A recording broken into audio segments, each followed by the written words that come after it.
Aqui, maravilha. Meu irmão, não sei quantas vezes eu já pensei em fazer esse vídeo aqui nesse lugar, porque eu acho muito gostoso de ficar aqui. Por vezes eu venho fazer caminhada, passo um tempinho aqui. Agora eu vou fazer. Sobre o quê? Aí é mais difícil. Mas a tarefa do Marcos de hoje é falar alguma coisa e o Marcos de amanhã, que tem que editar, se vira para poder conectar as ideias. Sobre o que eu vou falar, velho? Vou passar o chinelo. Tá bom, Marcos. O que as pessoas gostariam de ouvir, o que elas poderiam ouvir, o que as ajudaria, o que você já viveu, passou, superou, o que pode ajudar as pessoas. Pensa. Tá, as pessoas correm atrás de dinheiro, relacionamento, bem-estar. Agora como? Porra, mano, é mais difícil do que eu penso. Vamos falar sobre o diálogo interno?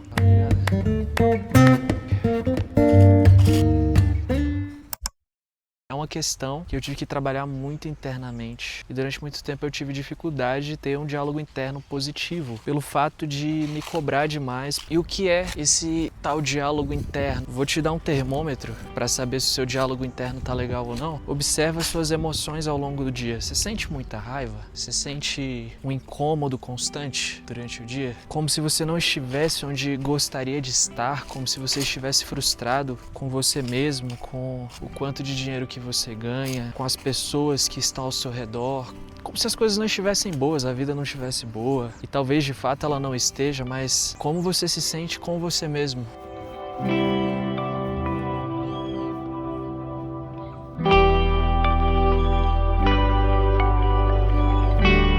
Ser bom consigo mesmo é o maior ato de bondade que você pode fazer pelas outras pessoas. Quando eu comecei a me tratar bem, a ser paciente comigo, a ver com paciência o meu progresso, o meu desenvolvimento, eu comecei a ser muito mais paciente, amoroso e bondoso também com a minha esposa, com os meus pais, com os meus alunos, com os meus clientes. Um caminho mais leve a ser trilhado e aceitar que, cara, você está fazendo o melhor que você pode com o que você tem no momento presente. E existem outras pessoas que estão fazendo o melhor com o que elas podem. Só que na vida não é uma competição, cara. A vida não é uma corrida, não é uma gincana em que você tem que ir cumprindo as tarefas. Vou te trazer um relato meu, como eu vivia isso. Eu sempre me achei muito esforçado, no sentido de correr atrás, de querer fazer as coisas, de ser dedicado, de buscar respostas, buscar pessoas que tenham as respostas. Só que ainda assim, vivia com um sentimento muito forte de insatisfação,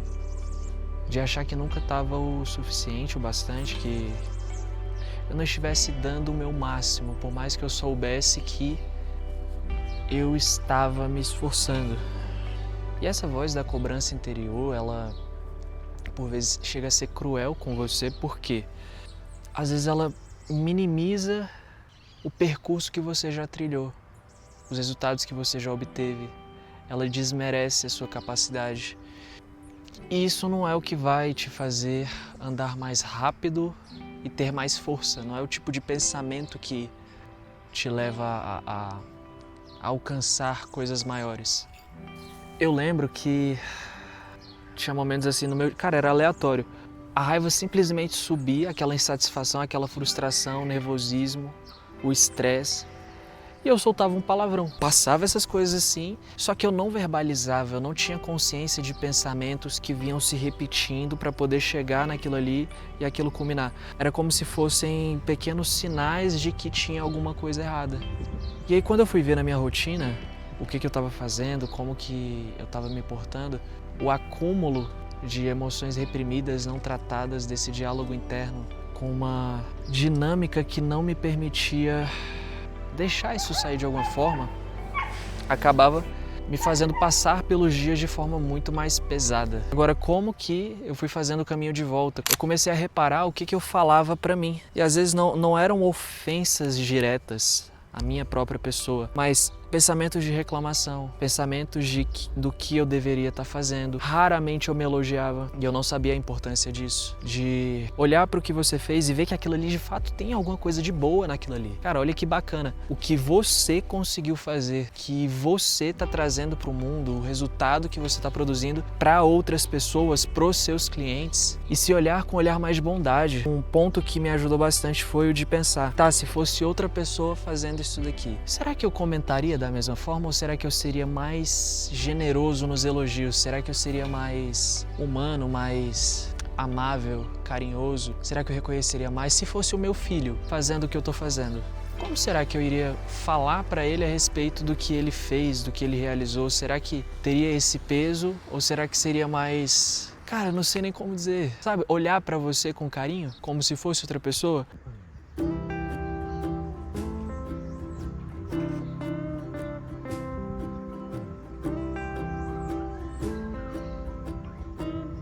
Eu cheguei a me perguntar, cara, se fosse a minha esposa que tivesse feito e eu tivesse que reagir às coisas que ela fez, que ela realizou, será que eu reagiria dessa forma? Ou será que eu abraçaria, eu elogiaria, eu traria pra perto, eu celebraria mais aquilo ali, eu me permitiria ficar mais alegre por aquilo que foi feito? Foi aí que eu fui percebendo que eu estava tratando outras pessoas melhor do que eu tratava a mim mesmo. Talvez na sua vida você veja as coisas que você faz e você não dê muito valor no que você realiza, mas pensa, cara, e se fosse outra pessoa que estivesse fazendo tudo o que você faz? São coisas boas, são coisas que você aprecia? Nessa outra pessoa, como que você reagiria? Como que você falaria com ela? Você é capaz de apreciar no outro? E às vezes, cara, o fato de você não conseguir apreciar as coisas em si mesmo te impede de apreciar isso no outro. E aí você só vê defeito no outro porque você só tá vendo defeito em si mesmo.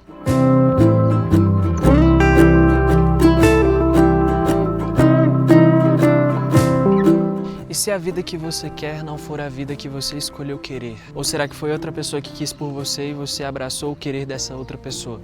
Alguém falou mal do carro que você anda e aí você quis trocar de carro. Mas foi você que quis querer? Foi algo que você quis por ser mais confortável para você, por ser bom para você, por te fazer bem ou para fazer bem a outra pessoa, para provar algo a outra pessoa. Eu nem lembro onde é que eu li isso, velho. Eu sei que eu vi essa frase em algum livro que dizia: nós somos livres para querer. Não, nós somos livres para ter o que queremos, mas será que somos livres para querer o que queremos? Quais são as raízes do nosso querer? E às vezes essa raiz ela tá em uma necessidade de aprovação, em uma vontade de mostrar que você consegue, que você é capaz, porque alguém te desmereceu, alguém duvidou de você. Para provar que você está melhor depois de ter passado por aquela situação, aquela pessoa. Pode ser? Sabe o que é ruim disso tudo? É que depois que você consegue, o gostinho tem um amargo no final, tem sensação de irrealização. É como se você tivesse conseguido, mas não conseguiu completamente. É aí que você tem que revisar qual é o ponto de partida. Você quer o que quer porque você mesmo quer ou porque alguém plantou esse desejo em você e a raiz disso daí é uma raiz de amargura, uma raiz de... Não sei se eu estou conseguindo me fazer claro com isso tudo aqui. No final das contas, quando você faz as pazes consigo mesmo, você consegue decidir querer de uma forma mais saudável as coisas. Pô, eu quero ter mais saúde, eu quero meter o shape, porque pra quem? É pra você? Ou é pra mostrar pra alguém? Provar algo? E se for pra provar, provar o quê?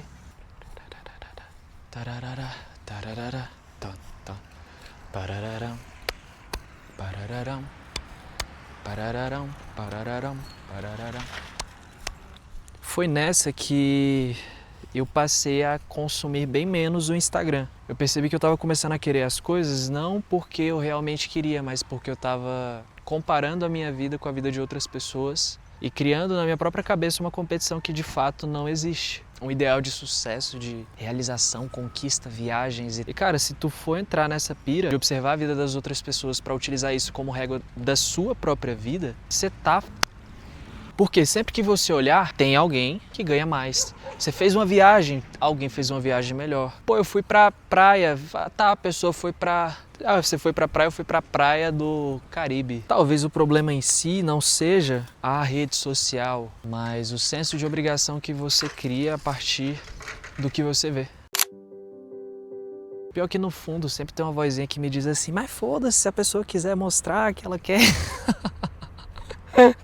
Se ela quiser, o direito é dela, cuida da sua vida, pô. Eu tô trazendo aqui, o canal é meu, se você não gosta das ideias que são expostas aqui, xizinho.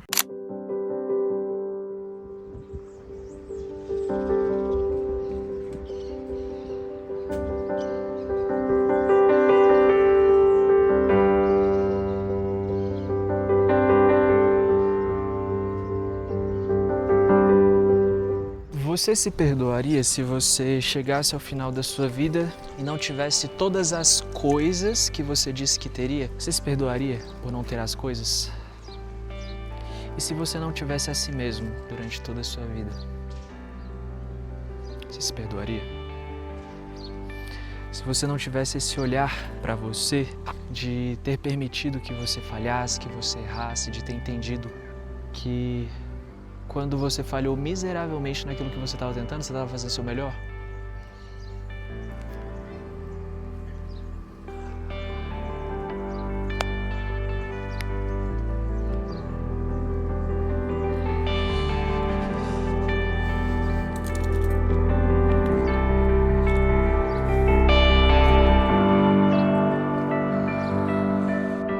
Parece uma falta de educação, né, velho? Eu tô gravando, aí eu saio andando, viro as costas, ainda tô falando com a pessoa, só que não tô falando com ela, não tô olhando na cara dela. Que sacanagem, bicho.